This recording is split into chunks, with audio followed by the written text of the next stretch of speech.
risikonya sangat tinggi di Sulawesi Selatan. Yang pertama adalah diabetes. Yang kedua adalah hipertensi. Yang ketiga adalah jantung.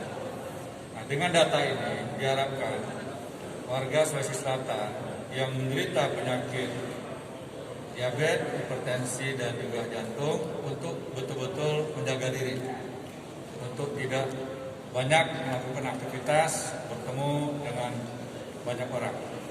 Lebih banyak di rumah, kalau tidak ada yang terlalu penting, tidak usah keluar.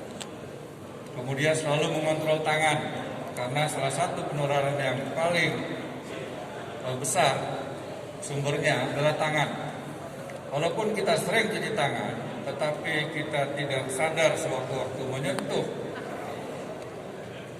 droplet dari seseorang penderita COVID, lantas kita memegang mata, hidung, dan mulut, bisa jadi kita terpapar. Ketika kita terpapar, kita bisa terinfeksi.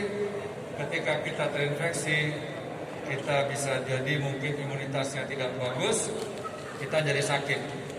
Sakit, kalau kita punya komorbid, maka risikonya fatal. Oleh karenanya,